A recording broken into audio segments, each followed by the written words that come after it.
নাম তুফান। বছরে এক আধবার আসি, যখন আসি তখন প্রলয় ঘটে, আর যখন যাই যারা নিজেকে ভগবান মনে করে তারা নিজের অস্তিত্ব খুঁজে বেড়ায়। আমি জল ঢোড়াও নই, বেলে বোড়াও নই, আমি জাত গোখরো, খালি দুধ আর কলা খাই। যতদিন এই শরীরে এক ফোঁটা রক্ত থাকবে ততদিন বাংলাকে কেউ পশ্চিম বাংলাদেশ করতে পারবে না। মমতা বন্দ্যোপাধ্যায় ও তার সরকারকে হুঁশিয়ারি দিয়ে এই কথা বললেন অভিনেতা তথা বিজেপি নেতা মিঠুন চক্রবর্তী। তার অভিযোগ, মাঝে মধ্যে মনে হয় বাংলায় আছি না বাংলাদেশে আছি।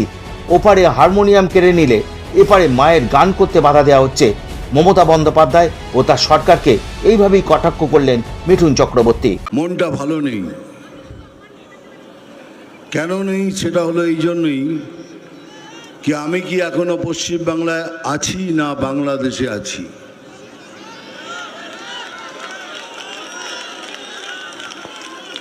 কেউ না, তাহলে এরকম কেন হবে?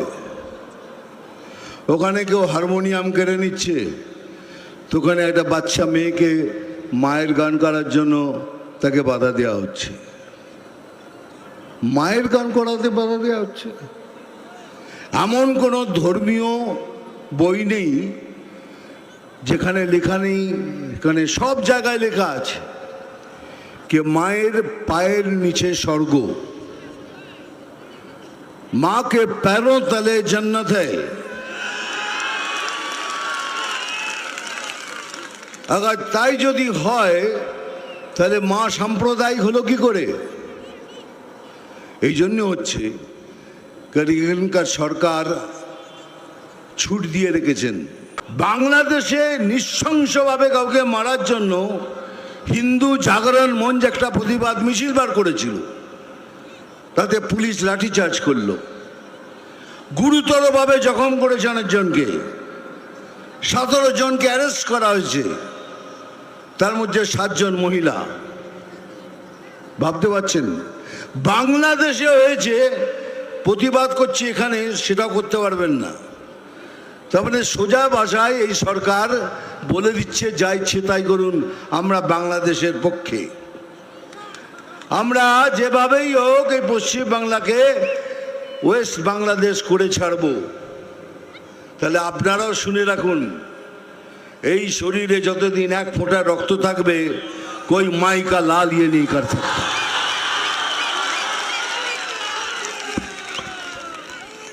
আর সেদিন আসছে, খুব তাড়াতাড়ি আসছে।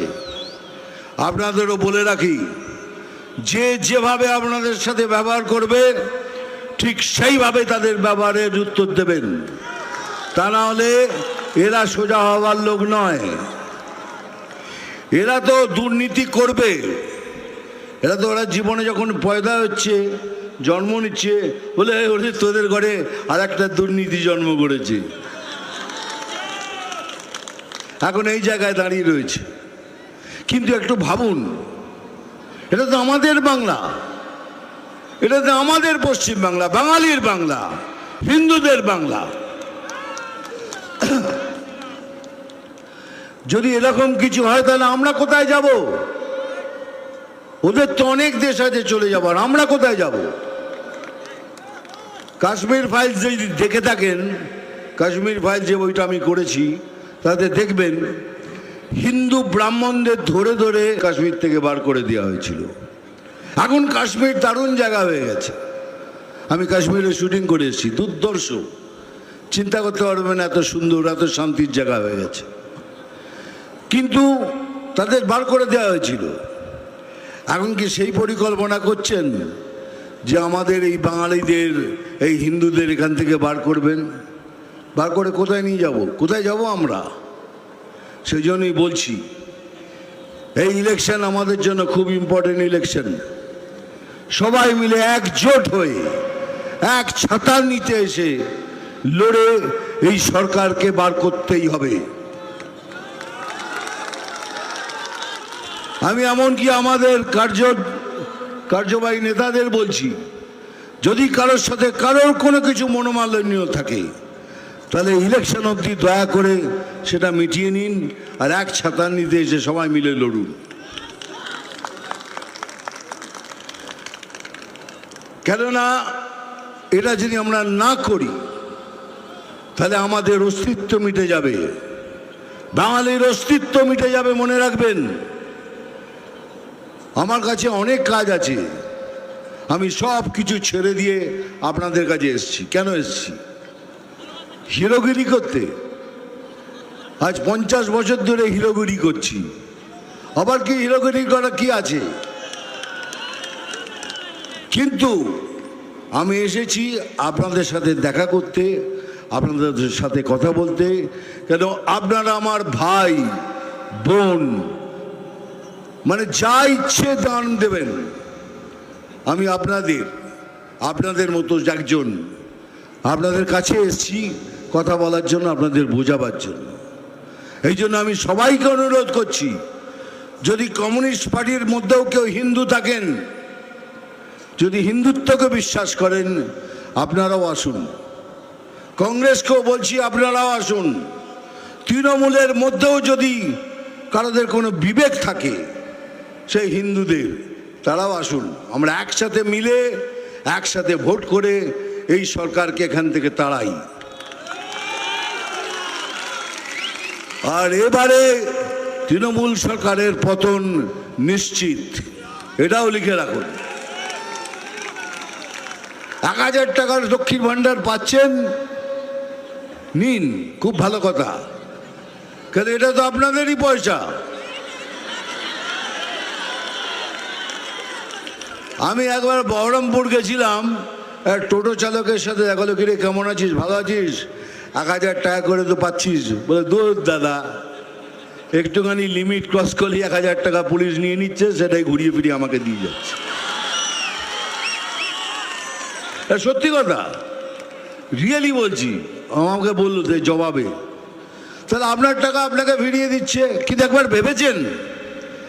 1000 টাকা তো নিচ্ছেন, খুব ভালো, কিন্তু আপনার যে ছেলেটা, যার বিবেক আছে, যে এই সব কূটনীতি দুর্নীতি করতে চায় না, সে ঘরে বেকার বসে আছে, একবার ভেবেছেন?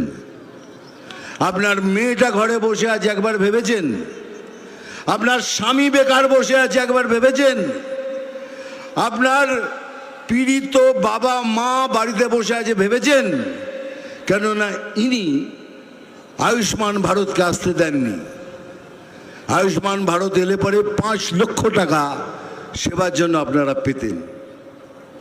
অনেক লোক পায়, পুরো ভারতবর্ষের লোক পাচ্ছে, কিন্তু বাংলার লোক পাচ্ছেন না। কেন? উনি আটকে দিয়েছেন, আয়ুষ্মান ভারত হতে দেব না। তার মানে ইনডাইরেক্টলি বলছে, আপনারা মরুন, যাই করুন, আমি ভালো থাকলেই হলো। তাহলে কি ভেবেছেন 1000 টাকায় আপনার এত কিছু হয়ে যাচ্ছে? হতে পারে না, হবে না।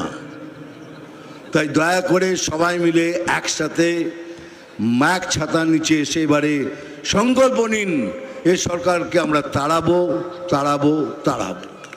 মিঠুন চক্রবর্তী বলেন, আমরা ভারতীয় মুসলিমদের বিরুদ্ধে নই, যারা দেশের ক্ষতি করছে তাদের বিরুদ্ধে। আমরা কিন্তু বারবার বলছি, আমরা মুসলমানদের খিলাফ নই, আমরা ভারতীয় মুসলিমদের এগেনস্টে নই, আমরা ওই মুসলিমদের এগেনস্টে যারা ভারতের ক্ষতি করতে চায়।